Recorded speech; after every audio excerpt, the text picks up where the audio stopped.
My name is Molly McCarthy, and I'm HBS class of '08. I am the co-founder and VP of sales for Upward Labs. Molly, what's the big idea behind your company?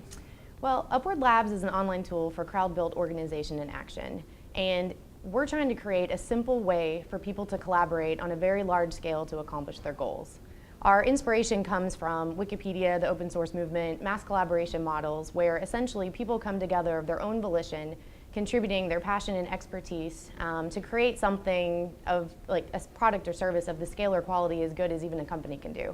And right now there isn't a way for someone who has a big idea to harness the power of mass collaboration. And so that's what we want to do. We want to put the power of mass collaboration in the hands of anyone who has a really big idea. How does it work?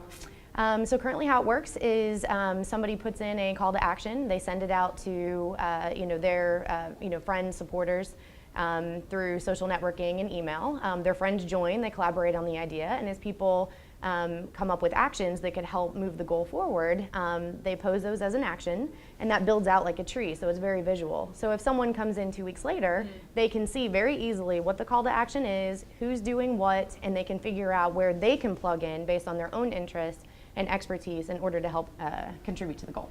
And what's your secret sauce? What makes you different? Yep, well right now we think there isn't anything out there like this. There are various tools for project management, but they're very top down. They're meant really for people within existing organizations. And there are social collaboration tools which are good at idea generation, but there's really nothing that enables people to mobilize a large group of people from the bottoms up in order to accomplish a goal. So 5 years from now, you're super successful. What does that mean for the company? I would love in 5 years when somebody has a big idea that they think, I'm going to do an Upward Labs for this. I know there are passionate people out there that want to help me with this, that will have skills and expertise to help make it successful. And so that's what I'm going to do to accomplish my goal. I'm Griffin from Section J of 2008, and I am starting a new Broadway musical, which will be the world's first robot musical. All the actors and all the musicians will be robots. That truly is a big idea. Robots instead of people. How much are you raising, fundraising, and when do you launch? So we're launching today. This is the first day of the fundraising campaign. Looking to raise $2 million to go to off-Broadway, and then another $10 million to take us to Broadway after the first production. The investors are going to say, how big is this? How much money can you make?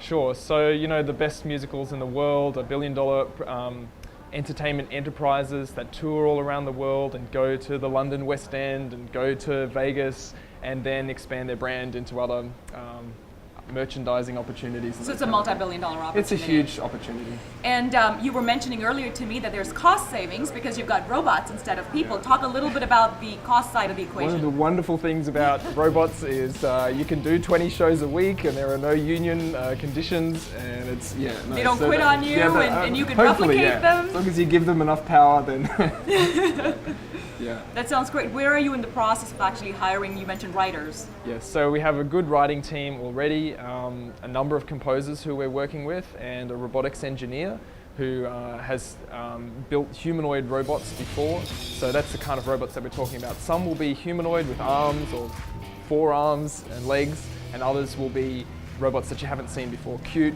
furry robots, and different kinds of robots that are amazing. Do you have a name yet? So we're working on the name. At the moment, it's the Original and Hilarious Robot Band. That's the name of the musical. And it's going to have some romance and some comedy, a love story.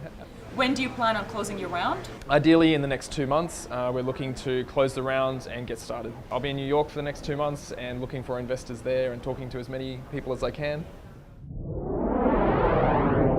Hi, I'm Amanda Krantz, class of 2003, and I'm the founder and CEO of Doje.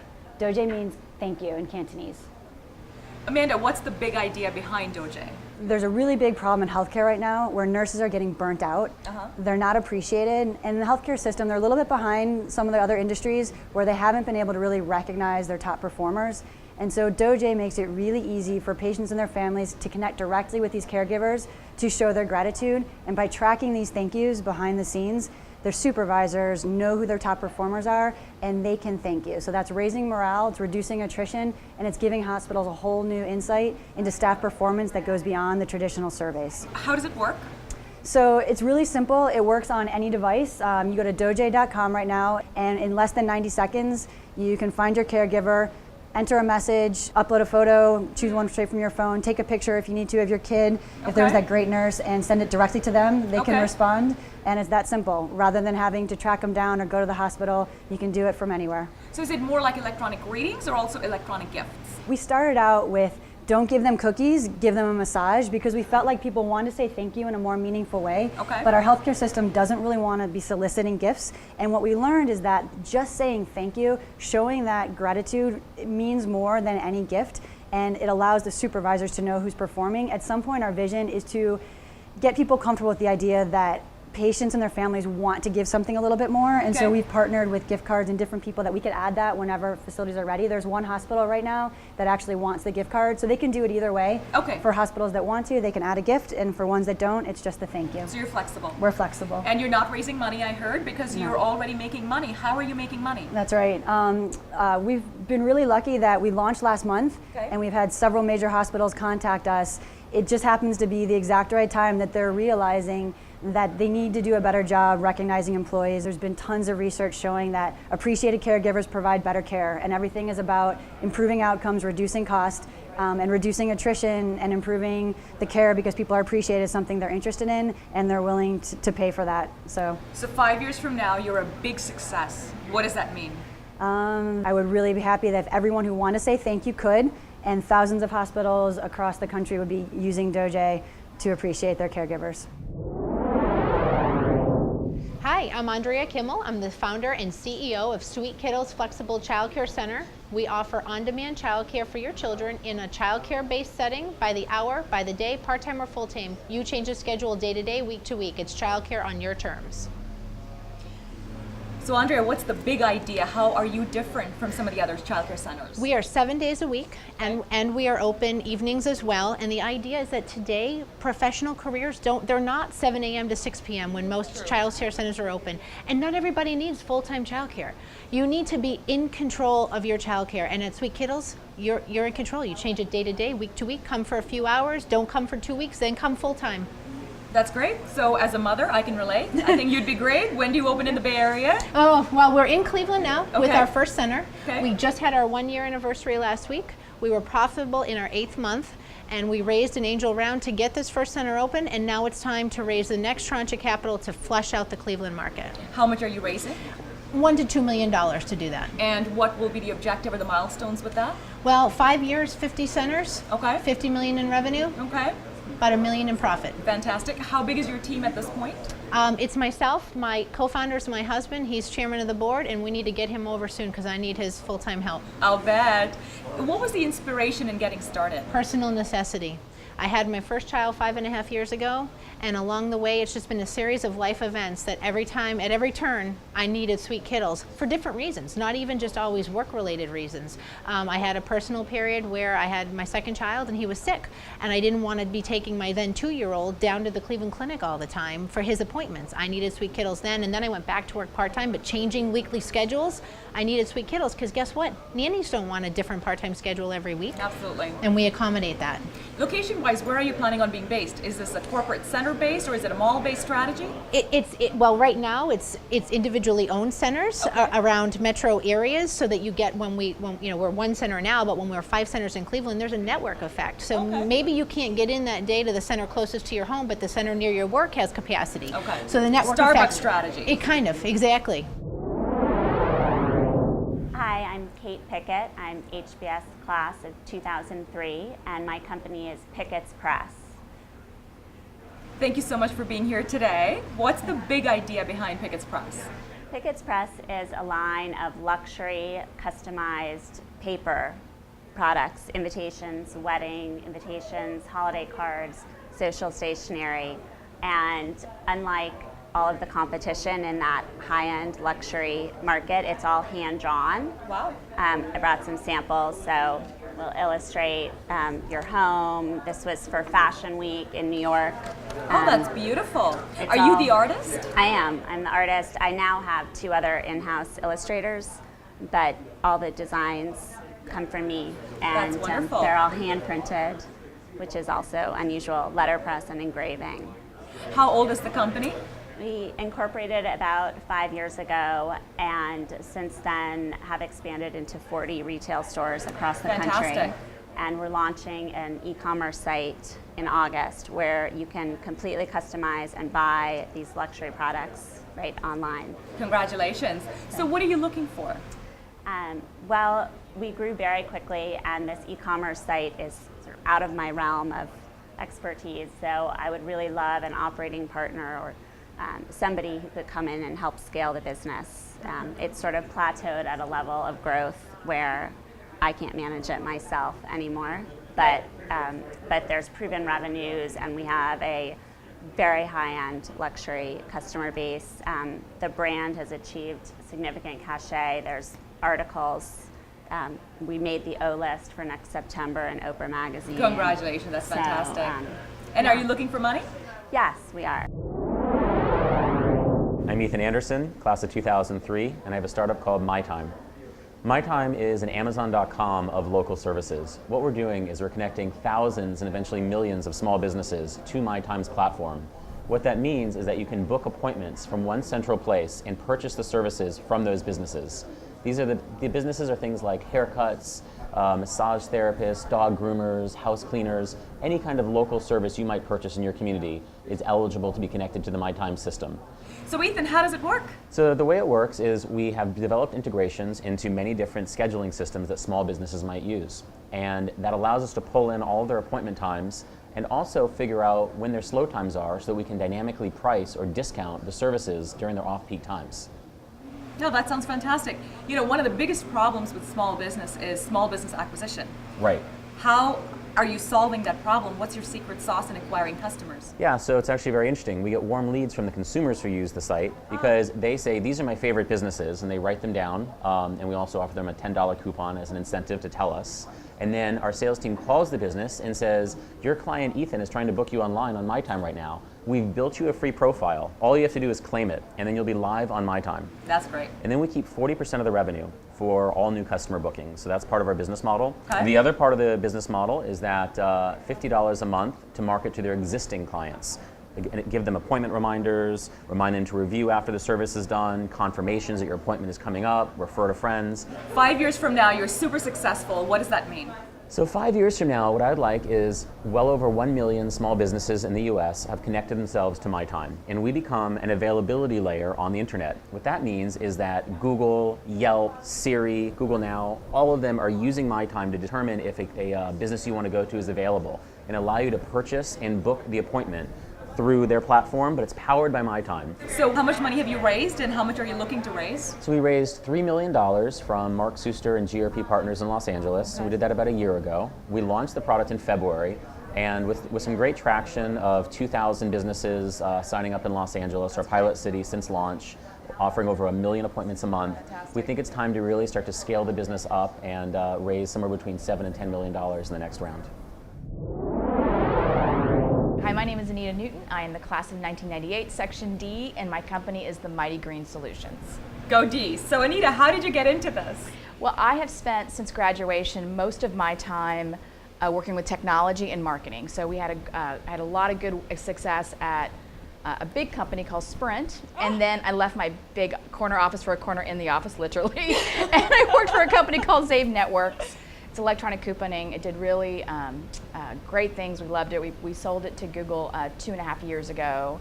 Nice. And then since then, worked in technology, but since then I've really spent a lot of time thinking about customer needs and consumer problems, and I've gravitated more toward consumer products. Okay. Because I think there's a lot of opportunity to really address the needs of the consumer. I agree. So what's your product? The focus of Mighty Green Solutions, it's really simple. It's really to help consumers improve their retail experience, make it more convenient, safer, greener, and a more pleasurable way to shop.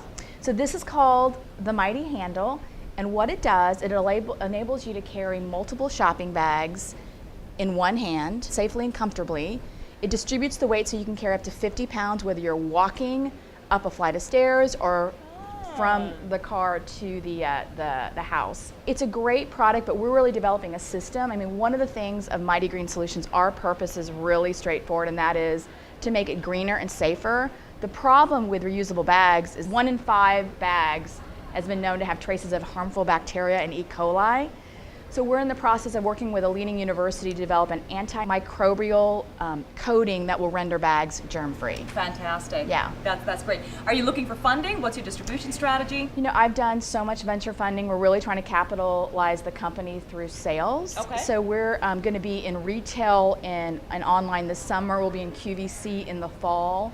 The only thing we're really looking for is any contacts to national retail distribution. We've got some good conversations going, but it's always helpful to get any contacts or help in that way.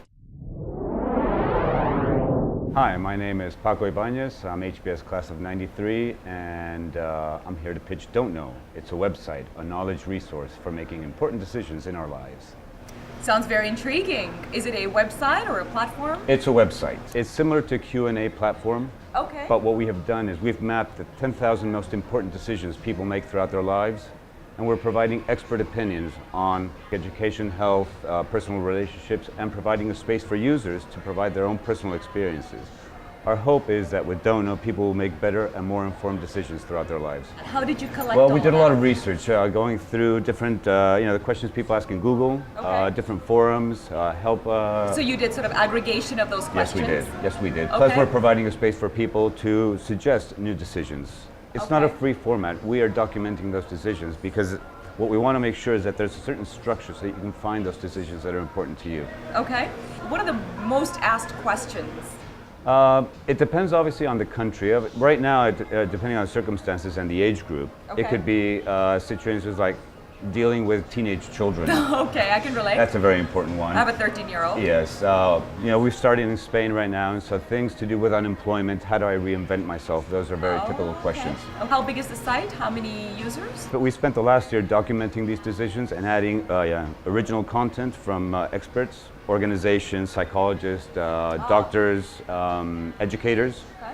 And so it's an open beta, but what we wanted to do is to make sure that our content was right and our delivery was right before we opened it up. So we have 4,000 users. Okay.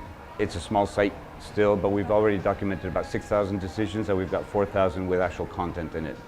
So 5 years from now, you're super successful. What does that mean?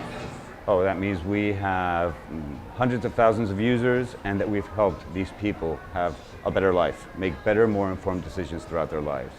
How much are you looking to raise, Paco? Right now we're looking to raise $3 million. Hi, Mike Phrygian, class of 2003. My company is Decide.com.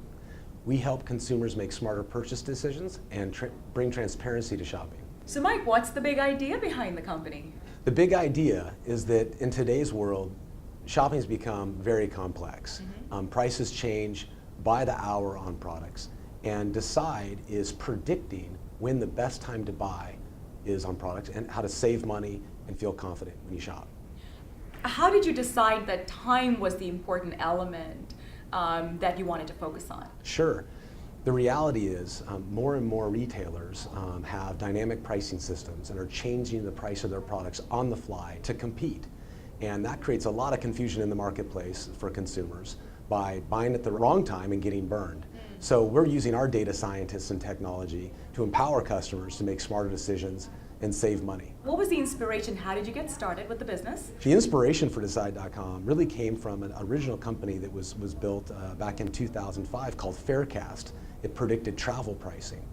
That company was sold to Microsoft in 2008, and really during time there and after saw that there was a very big problem in shopping that was becoming more and more aware to consumers that they had this problem. So we're providing, advice and recommendations to help customers shop smarter. I love shopping, so you're going to have to tell us, how do you use it? How can I get on your site and use it? Absolutely. So think about the last time you shop for a product. Maybe you were at a retailer like Best Buy and you were staring at a wall of TVs and you thought, is this a great product?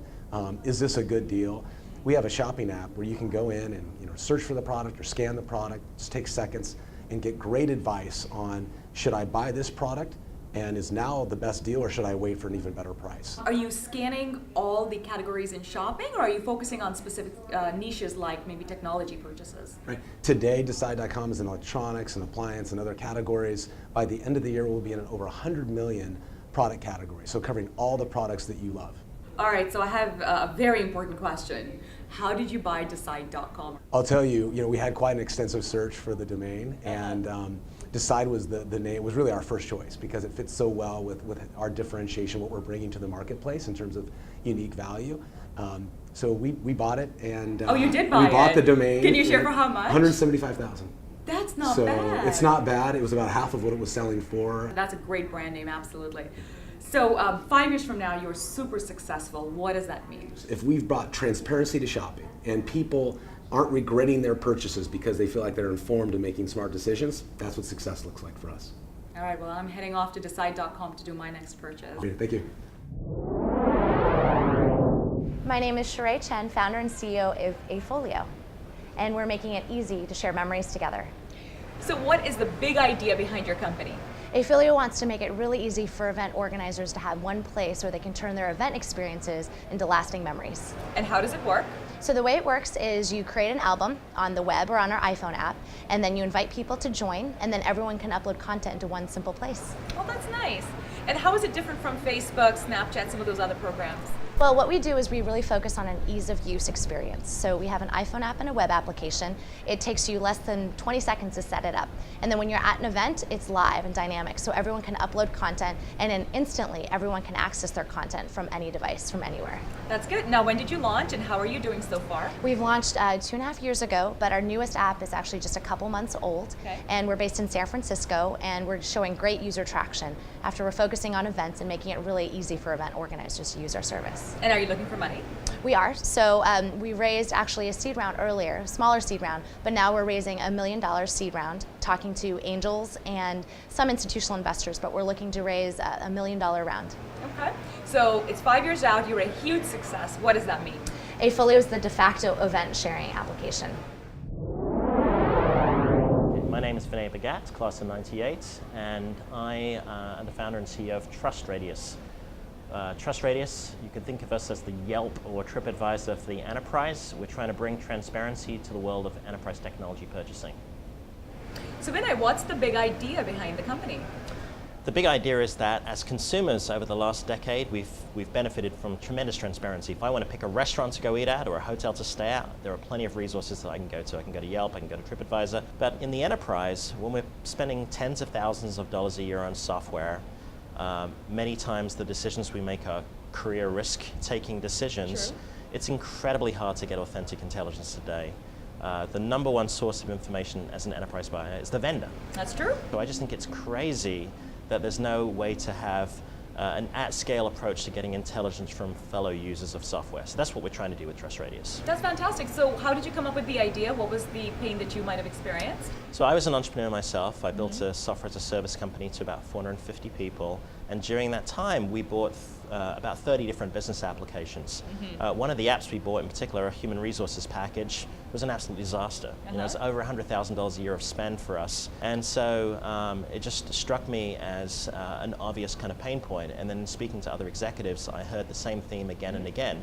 Really, really hard to get authentic information. Right. And so that was the birth of the company. So how does it work? So it works by encouraging individuals who actually use software to come and openly review it. Just like Yelp? Just like Yelp. Now there are a few nuances. Okay. We believe that a star rating alone is not a good point of information. Right. We actually have people go through a structured survey to answer a series of questions about their use of the software, their use case. They rate it on 7 different dimensions like usability and customer service, and they provide substantive commentary about their use of the software. And then we motivate people to contribute by giving them a chance not just to express themselves and be part of a community, but through reputation points that allow them to establish proof points of their expertise. And how are you approaching your go-to market? Are you approaching vendors first and getting them started? Or? It's a combination. So we certainly are doing outreach through vendors. In our private beta, we had about a dozen vendors work with us to actually refer clients. to start to review them within our platform, those who are comfortable with embracing transparency, who have enough confidence in their products. And then we're also going direct. And then from a market standpoint, are you going after the small business purchases, or are you going after mid-size or large? I'd say the focus is mid to large enterprise, but we've actually had companies less than 10 employees to global multinationals like Dell participate. So we've had professionals in all sorts of functions, from marketing to social media to finance to obviously IT as well. But we're finding that the need is there. How much are you raising? I just signed a term sheet for $5 million. Oh, congratulations. Thank you. So what can our viewers help you with? What are you looking for? Well, if you are someone who buys enterprise software, we'd love you to come check out trustradius.com and see if you can find the intelligence that you're looking for to help make a wiser decision. If you've used enterprise software and are comfortable writing a review, we'd love for you to come and share your expressions, your thoughts. You can join a discussion or write a review of a product. If you're concerned about your identity, you can manage. There are a bunch of privacy options on the site as well. Okay. And if you're a vendor, we would encourage you to come and participate as well. We encourage vendors to comment on reviews on their own products, just like a hotelier would comment on their review on TripAdvisor, and to encourage their clients to come review them as well. Smart. So 5 years, Vinay, you're super successful. What does that mean? We've changed the way that people buy and sell software. Today, most companies spend between 20 and 60% of revenue on sales and marketing. I think there's a tremendous opportunity to make that whole process a lot more efficient, and for buyers to give them confidence that they're making wise technology decisions, that they're looking at a broad array of solutions beyond the 5 or 10 that Gartner might profile, and that they can actually have confidence that the decisions they make are reference-based upon the success of others. So at a mission perspective, we want to bring transparency to this $4 trillion industry. Hi, I'm Mike McEwen, class of 1993, Section A, and I'm a CTO of KnownBuy. And I'm Lisa Tanzer, also class of 1993, Section A, and I'm the CEO of KnownBuy. So what is the big idea behind KnownBuy? The big idea is that there is a need for a better alternative for ways to sell stuff they no longer need or no longer want. That there's limitations with existing offerings such as eBay and Craigslist. People feel uncomfortable using them. They don't want to interact with strangers. They don't want to deal with shipping. And KnownBuy offers an alternative where you're only transacting with people you're connected to or affiliated with in some way. So how does it work? So essentially you log on through your social media logon. So automatically we know if we're friends, friends of friends, if we both went to Harvard, if we both live in the same place. So you can make it, decide who you want to transact with. But also there can be more official groups, known by groups. So where you live, I live in Needham. A Residents of Needham group, I went to Harvard, I'm a Harvard alumni group. My kid goes to this school, there can be a group for that school. I work in a certain location. And all of a sudden you've created your own network marketplace that is safe and accessible to you. How did the idea come about? That's a good one. Yeah, well, Who cheated you? It's close. My son was selling his sneakers to his friends, and I said, Ben, we don't sell our sneakers. Like, give your sneakers away. And he said, well, I got them with my birthday money, which was true because I didn't want to pay for his expensive sneakers. And he sold his sneakers to his friend, and come to find out, I talked to some other parents. These kids were all selling and trading their stuff with each other, and I thought they solved an issue that we as adults haven't solved, because I have a basement full of stuff, and I don't want to deal with Craigslist and eBay. But they were sharp and connected. So I called Mike. I said, hey, Mike, we have breakfast. What do you think? Meet me. Let's talk about this. And he and his company figured out, we said, we can build that. We can make it happen. So tell me it's a mobile app. Yeah, you can do it on your computer. Wherever you're doing Facebook, you basically do it. I love it because I have a 13-year-old. And I kid you not, if she knew that she could make money, just taking photos of stuff in her room and just posting them to her friends and selling, you would have a $1 billion business right there. Well, hopefully it will be a $1 billion business. Right. But are you looking for funding? Yes. So we launched our beta just a couple weeks ago. Get the kinks out. Thank you. We've self-funded through the 3 co-founders to date. And we're looking to raise about $600,000 to do our first year in Boston suburbs market tests to continue product development and pay for marketing expenses. And how big is the team? Right now, you're looking at exactly. Plus, we have a team of developers that that is helping build the site. And what we really need, though, is we want to get to that next level, because you do a beta, you learn so much. So we're headed down a path, but we know we got to you got to turn that path a little bit. So that's what we're doing. So 5 years from now, you're super successful. What does that mean? How have you transformed the world? I think we're going to transform it because, as you say, you have stuff in your basement. In an economy like this, it's a way to, not that people give you things, say for Christmas or whatever, that you don't like, but you know, you may want to move on with it. And it's a way to make money. It's a way to reuse instead of throw it out.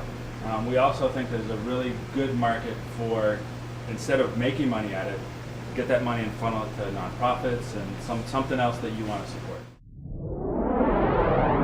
Sean Green, class of 1998, Section D, founder and chief operating officer, Arches Health Plan. So what's the big idea behind your venture, Sean? Payment reform. We need to change the way we're paying our providers. It's bankrupting our country. What's the inspiration that led you to kind of commit to this? You know, I guess it goes back to just my original career. I was a military officer, went to the academy, I was a Cold Warrior. You know, Ronald Reagan kind of inspired me, let's take down the evil empire. Well, we're doing more damage now to ourselves than the Soviets ever could have done in our healthcare system. We're bankrupting ourselves, and I've found a lot of passion for myself and just doing something that's bigger than myself and improving the country. So who would you call the president of Russia in this internal Cold War that we're facing? I would say it's the HICFA, the form that the federal government developed back in the 60s that created fee-for-service. It's fee-for-service. We got to destroy it. We need to change how we're doing payments and incentivize physicians, hospitals to keep people healthy and take care of them. So how does Arches work? How are you accomplishing that?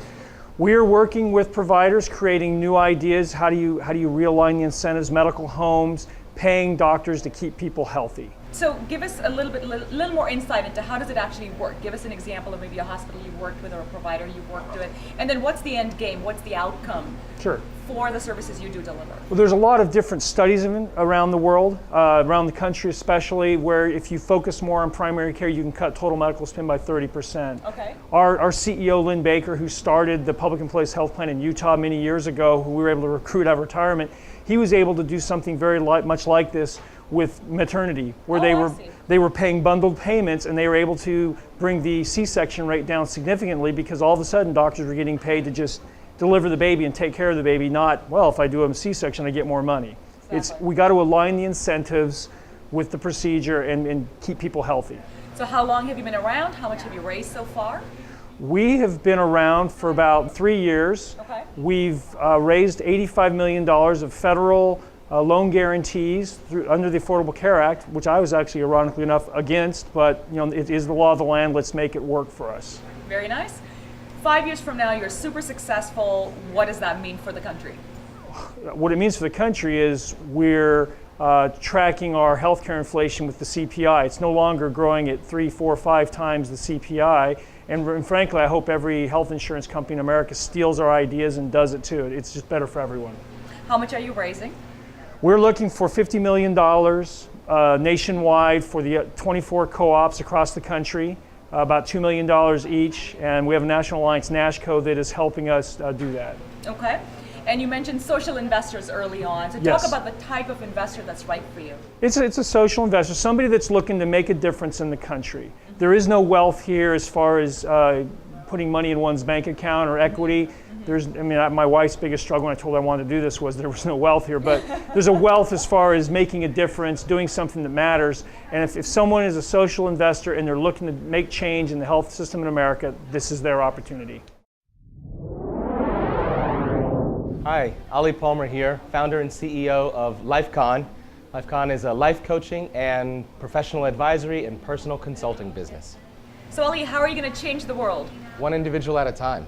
And LifeCon has a very unique model that uses customized individual sort of assessment, education, and coaching to help take young professionals, college students, and even high schoolers to that next level of their lives. God knows we all need it these days. Amen. Who are you targeting? The target is young professionals, so anywhere ages between 21 and 35, okay, who are in the beginning few sort of stages of their professional career, and a lot of them don't know how to manage upward or not getting along with their peers, or why did I not get that promotion, and they don't know that you always have to have a sharp resume or cover letter, good strong interviewing and interpersonal skills, so a lot of our young professionals are missing that, and therefore they're not having the great impact in the industries and companies around the world that they really could have. Have you considered starting in middle school? Interesting call that you should say that. I have a middle school student, so. I had a young 11-year-old come up to me about an hour ago and asked about LifeCon and what we might be able to do for him. So we have a high school sort of program too, where these young people, and obviously you have to go through their parents, of course, but these young people who just really need some help on the beginnings of a resume and what extracurricular activities and what does that really look like in school to be competitive considering the market today, which is different than very different. 10, 20 years ago. How old is the company? When did you start? And what was your inspiration in getting it started? Yeah, so the company's only 3 months old. I LLC'd back in February. My background is military. I spent 10 years after graduating from West Point as an Army Ranger and an engineer, and I was in Iraq for a while, and I just saw leadership and self-awareness play out successfully in so many different areas. Then after Harvard Business School, I went into healthcare for about 4 years and managed several businesses here and overseas. And now my full-time job is actually teaching leadership at an executive education institute. And I see individuals from all walks of life and ages really benefit from some solid, genuine, customized life coaching. So that has inspired me to do it myself. Now you said you don't need money. So what else can we help you with? Oh, thank you so much. Yeah, right now I'm looking for two things. So one is a building of clientele, and that's marketing. And life coaching can happen wonderfully over the phone, so it doesn't have to be in person, although it can be. Skype technology and others. Yeah. And so I'm looking to get the LifeCon name out there globally as well. And the second thing I need is some guidance and maybe some advisory on how to scale. I'm thinking around scale in terms of other life coaches who I can partner with or collaborate with or use as independent consultants. So that might be one idea. Or we clone you. There was a robot band pitch earlier on. We just clone Ali. Well, that sounds wonderful. How does someone decide whether they are ready to get coaching help? Everyone could benefit from coaching, everyone. Even if your life is absolutely perfect according to you, you have a great job, your relationships are wonderful, you're making great money, you've had good promotions, you really feel like you're on a positive track for your life, I guarantee you could use a mental, emotional, or professional tune-up and make sure that you're really properly poised. So there is nobody who could not benefit from some genuine life coaching. Hi, I'm Arden OConnor. I'm class of 2008 at Harvard Business School, and my company is O'Connor Professional Group. So how are you changing the world? What is the big idea behind the venture?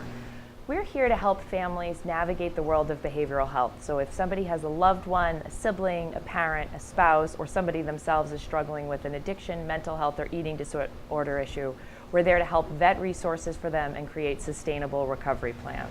Now, how did you choose to get into this field? What was your inspiration?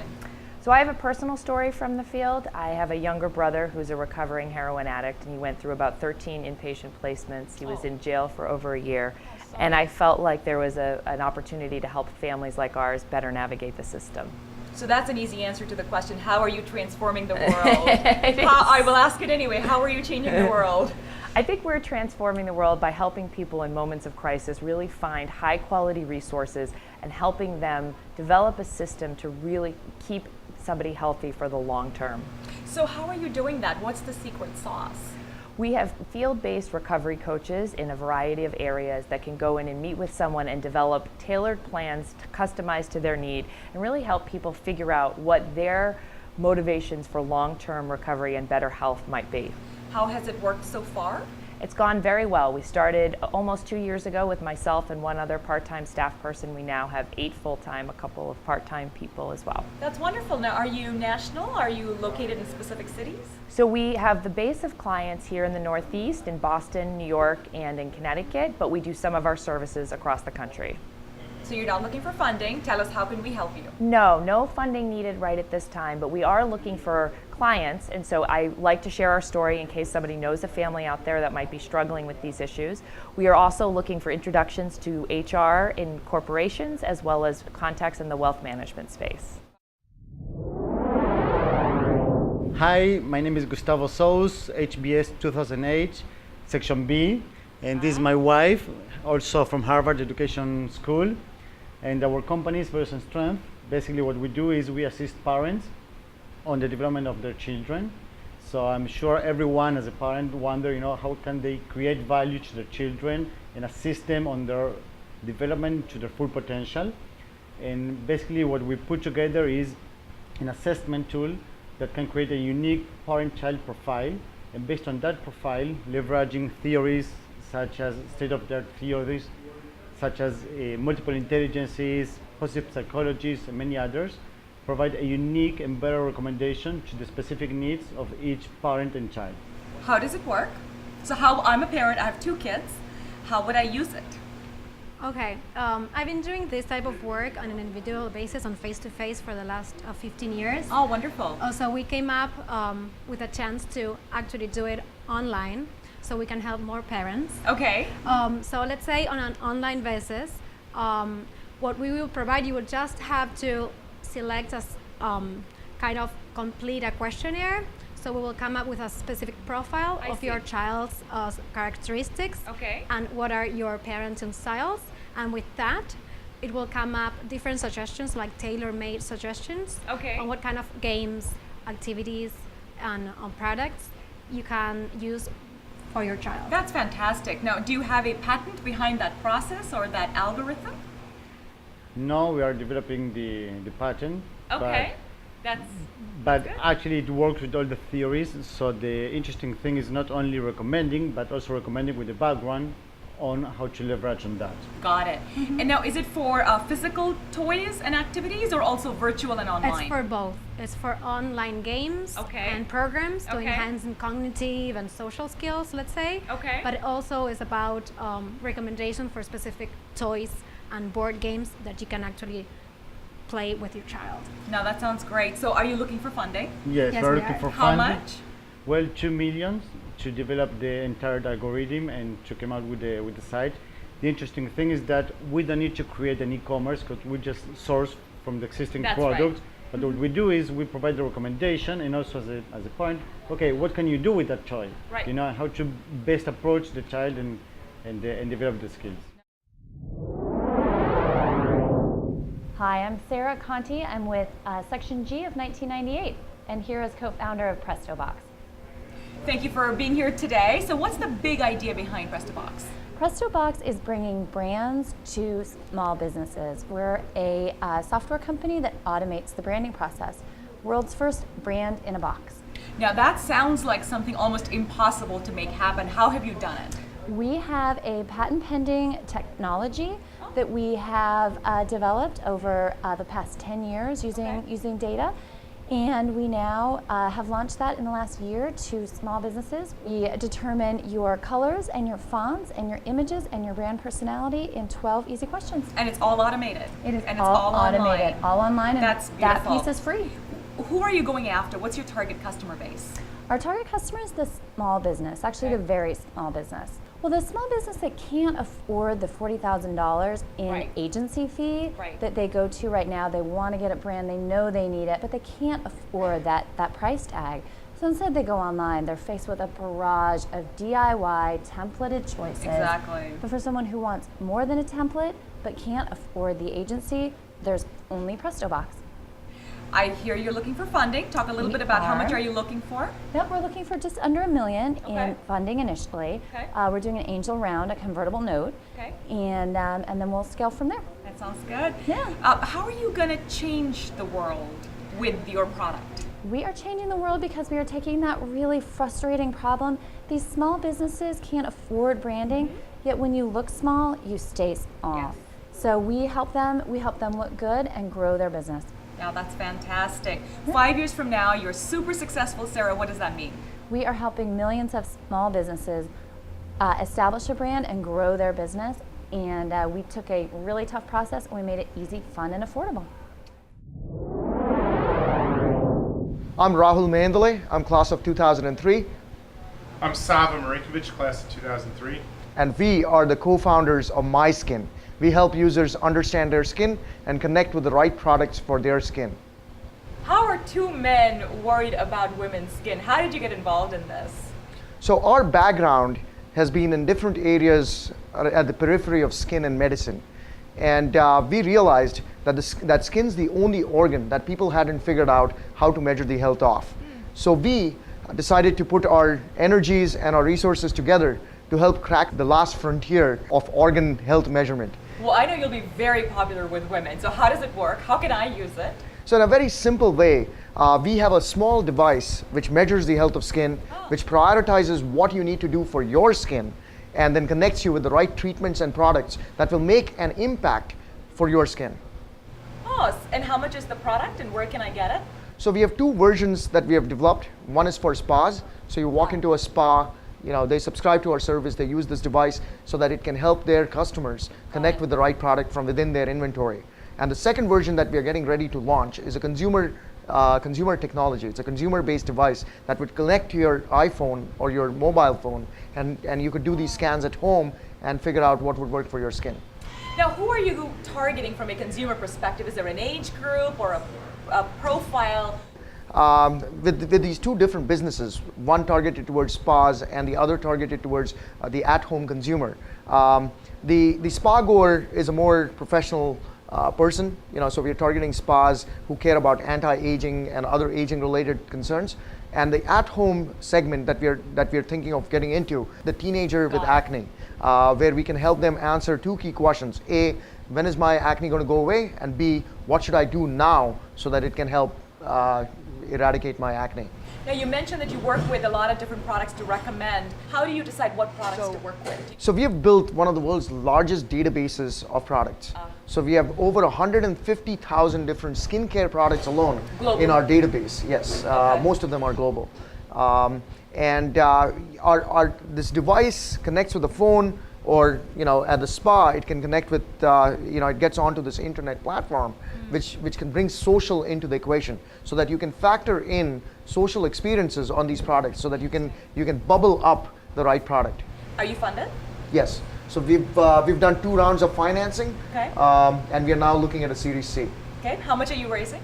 We're raising $9 million, and that will help us do 2 things. It'll help us grow profitably in the spa segment, and it'll help us launch our consumer device. All right, one last question. So it's 5 years from now, you're super duper successful.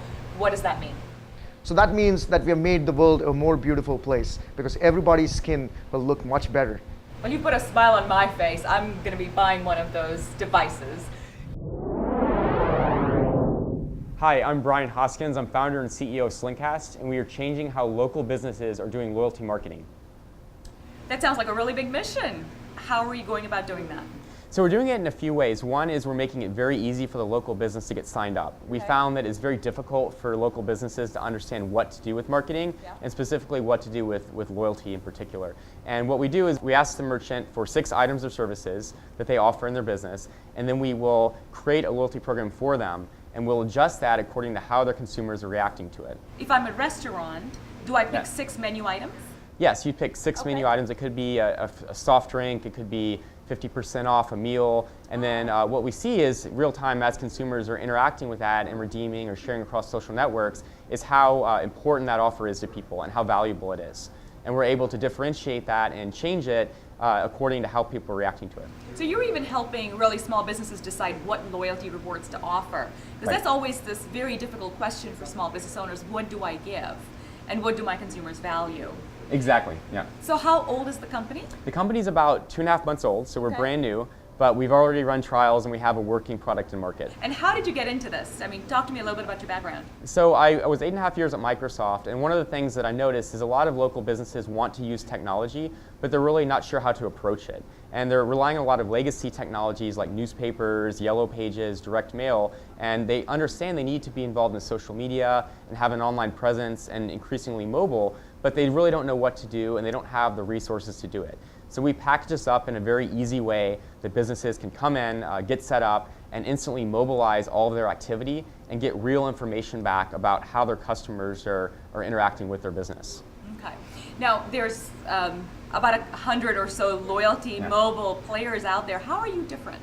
So the primary way that we're different is we're using big data analytics, and Starbucks, Walmart, a lot of other big companies are already doing this, and they're spending lots of money on marketing budgets and lots of resources behind that. But with Slingcast, we've basically packaged that up for a small business to do it in an affordable way. So we're aggregating data across merchants and sharing that data, and we can start to get into the redemption patterns of how people are interacting with those businesses. Very smart. So how much are you looking to raise? So we're looking to raise about 600 to 800,000 right now, and we think that we can get to profitability fairly quickly because we don't require a very large consumer segment to do that. And as soon as we start selling to businesses, we're actually bringing in revenue. And how do you price it? Yeah, we price it as a monthly subscription fee to the local business, and it's dependent on the size of the list. So if you're a franchise and you have thousands of users, you'll pay a little bit more than a mom and pop shop. Got it. And other than funding, what else can we do to help you? So the other thing is distribution. So we actually work with traditional media players. So things like direct mail and newspaper players, we will actually help them engage with their business and help them create their advertising and make it more effective. 5 years from now, you're super successful. What does that mean for you? So we would like to change how businesses think about marketing in their store, and we want to enable technology to be accessible to all local business at an affordable price.